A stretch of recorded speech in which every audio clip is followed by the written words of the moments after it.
सो Titan India India की जो सबसे बड़ी ज्वेलरी कंपनी है, उनके Q1 के नंबर्स आ गए हैं। तो डिस्कस करेंगे कि रिजल्ट कैसा रहा एंड देन आउटलुक क्या हम एक्सपेक्ट कर सकते हैं इस बिजनेस से। सो रेवेन्यू अगर हम देखें कंपनी का, तो 27% से ग्रो हुआ है on a Y Y basis. Then इनके मार्जिन्स में डिक्लाइन आया है, करीब 13% का मार्जिन था ये लास्ट ईयर सेम क्वार्टर में, वो कम होकर के 9% हो गया इस क्वार्टर में। देन नेट प्रॉफिट में भी डिक्लाइन हुआ है, करीब 4-4.5% का डिक्लाइन है नेट प्रॉफिट में। 790 करोड़ से ये नंबर अब 756 करोड़ का हो गया इस क्वार्टर में। सो ओवरऑल नंबर देखिए तो ठीक ठाक है, 26-27% की सेल्स ग्रोथ है। ऑब्वियसली मार्जिन्स और प्रॉफिटेबिलिटी पे इफेक्ट पड़ा है, उसका रीज़न क्या है वो हम आगे डिस्कस करेंगे। बट थोड़ा सा हम रेवेन्यू ग्रोथ का अगर एनालाइज करें, तो ऑल्दो इनका जो मेन बिजनेस है वो ज्वेलरी वाला है, ज्वेलरी सेल करके जो मेन इनकम है वो आती है इस कंपनी को। बट इनका जो एक अदर इनकम या अदर रेवेन्यू वाला पार्ट कह सकते हैं, उसमें करीब 2.5 से 3 गुना की ग्रोथ हुई है इस वाले क्वार्टर में कंपेयर टू लास्ट ईयर का सेम क्वार्टर। सो वो अदर इनकम वाला पार्ट है क्या, बेसिकली B2B या B2C को ये जो गोल्ड के बिस्किट्स होते हैं वो सेल करते हैं। तो वो बहुत मेजर पार्ट नहीं है, छोटा सा पार्ट है, बट इस साल वो करीब करीब 2.5 से 3 गुना ग्रो हो गया है, तो जिसकी वजह से रेवेन्यू को एक एक्स्ट्रा पुश मिला है। वैसे अगर हम उसको एक्सक्लूड भी कर दें तो भी करीब 24-25% की ग्रोथ इनकी मेन बिजनेस से आई है इस क्वार्टर में, तो बहुत मेजर कंट्रीब्यूशन उसका रहा नहीं है। बट हाँ, कुछ ना कुछ उसने कंट्रीब्यूट किया है, जिसकी वजह से रेवेन्यू 24-25% से 26-27% हो गया इस क्वार्टर में।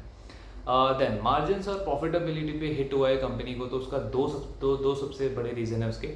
पहला तो लास्ट ईयर सेम क्वार्टर में कंपनी के डायमंड के जो रेट हैं वो अप्रिशिएट हुए थे, जिसकी वजह से वन टाइम गेन हुआ था इनको।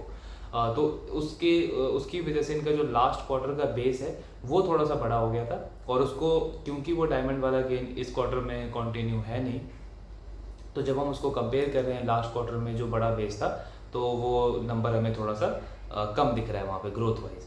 देन दूसरा एक और रीज़न है, कंपनी एक्सपैंड कर रही है और बहुत ज़्यादा इन्होंने इन्वेस्ट किया है अपने मार्केटिंग के ऊपर, नए रिटेल स्टोर्स के ऊपर। सो इनका एक टाइटन का एक बेसिकली स्ट्रैटेजी है गोल्ड एक्सचेंज करके, तो जिसमें ये जो पुराने गोल्ड होते हैं कस्टमर्स के, उनको एक्सचेंज करते हैं।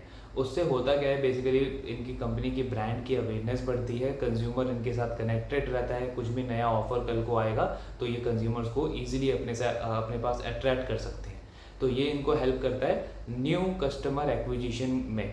सो अगर हम न्यू कस्टमर एक्विजिशन इनका देखें तो वो 14% यानी 14% से ग्रो हुआ है on a Y basis.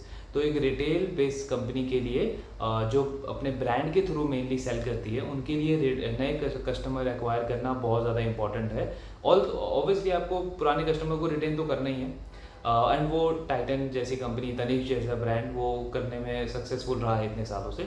But उसके साथ में आपको नए कस्टमर पे भी टारगेट करना है, बिकॉज जहाँ पे आप नया स्टोर खोल रहे हो उसकी ग्रोथ की और प्रॉफिटेबिलिटी की जो श्योरिटी है वो वहीं से आएगी, जब आप नए कस्टमर्स को लगातार अट्रैक्ट करते रहोगे या लगातार एक्वायर करते रहोगे, और वो टाइटन या तनिष्क बहुत अच्छे से कर रहा है। देन तो ये दो चीज़ें हैं मेन जिसकी वजह से इनका प्रॉफिटेबिलिटी इफेक्ट हुआ है।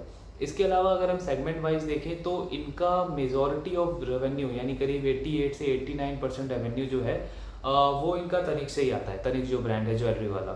फिर इनका जो वॉचेस वाला सेगमेंट है फास्ट ट्रैक का, उससे करीब 8% का आता है। बाकी के 2-3 सेगमेंट और हैं, आईवीआर का सेगमेंट है, एक इनका फैशन और फैशन एसेसरीज, और जो इन्होंने साड़ी वाला ब्रांड निकाला है तनेरिया का, उससे 1-2% का थोड़ा बहुत रेवेन्यू कंट्रीब्यूशन होता है। मेजॉरिटी इनका तनिष्क से आता है, तो कल को अगर तनिष्क के सेगमेंट बिजनेस पे कोई इफेक्ट पड़ेगा तो पूरी ग्रुप के प्रॉफिटेबिलिटी पे इफेक्ट पड़ेगा, और वही इस क्वार्टर में भी हमने देखा। सो कंपनी का आउटलुक क्या है, कंपनी इन्वेस्टमेंट मोड में है और बहुत ही ज़्यादा बुलिश है वो इंडियन कंज्यूमर डिमांड को लेकर के, बहुत अच्छा डिमांड एक्सपेक्ट कर रहे हैं वो आने वाले टाइम में। और इस क्वार्टर में उन्होंने 29 नए स्टोर्स ओपन किए हैं सिर्फ ज्वेलरी डिवीज़न में। तो 29 स्टोर को अगर हम ग्रोथ रेट से कंपेयर करें तो ये करीब करीब 16% की ग्रोथ निकलती है ऑन अ वाई बेसिस। तो 16% से कंपनी ने अपने स्टोर्स को बढ़ाया है सिर्फ ज्वेलरी वाले में। तो 16% से इन्होंने उसको ग्रो करा है, और आने वाले टाइम में भी एक्सपेक्ट कर रहे हैं कि हम ये जो एक्सपेंशन वाला मोड है उसको कंटिन्यू रखेंगे। नए नए सेलिब्रिटी को ऑन बोर्ड करते रहेंगे। जैसे रिसेंटली इन्होंने सचिन तेंदुलकर जी को ऑन बोर्ड किया है अपनी मार्केटिंग के लिए। सो बिकॉज ये जो सेगमेंट है, जो ज्वेलरी वाला है, ये काफ़ी एस्पायरिंग ब्रांड होता है। आपको कस्टमर्स को एस्पायर करना पड़ता है, उनके एस्पिरेशन को जगाना पड़ता है। तो वो उसके लिए मार्केटिंग, एडवर्टाइजिंग, प्रमोशंस आपको लगातार करने पड़ते हैं। और टाइटन जैसी कंपनी इसमें करती क्या है, बेसिकली ये रीजनल सेलिब्रिटी को चूज़ करते हैं। सपोज इन्हें अगर साउथ में ग्रो करना है तो वहाँ के किसी सेलिब्रिटी को पकड़ेंगे, अगर नॉर्थ में ग्रो करना है तो नॉर्थ में जो सेलिब्रिटी पॉपुलर है उनको ही ऑन बोर्ड करेंगे। इससे कंपनी को रीजनल एक बहुत बड़ा ब्रांड अवेयरनेस मिलता है। इतने सालों से टाइटन ये करता रहा है, तनिष्क ये करता रहा है। तो आने वाले टाइम में ये तो उनका है। सो आउटलुक अगर हम देखें तो ऑब्वियसली बिजनेस का आउटलुक बहुत स्ट्रांग है, मैनेजमेंट की कमेंट्री भी बहुत स्ट्रांग है। और आने वाले क्वार्टर में तो वो कह रहे हैं कि 20-25% की ग्रोथ रेट जो है वो तो मेंटेन रहेगी ही, बट साथ में जो प्रॉफिट पे वन टाइम हिट आया है वो आने वाले क्वार्टर में नहीं होगा और प्रॉफिटेबिलिटी भी इंप्रूव होगी। सो स्टॉक वाइज क्या है, स्टॉक वाइज अगेन एक डिस्क्लेमर, जो भी हम डिस्कस कर रहे हैं ये जस्ट मेरा ओपिनियन है, कोई भी बाय सेल का रिकमेंडेशन नहीं है। सो आप अपना स्टॉक बाय सेल का जो भी आपको करना है वो आप अपने रिसर्च के ऊपर, अपने रिसर्च के बेसिस पे ही ले।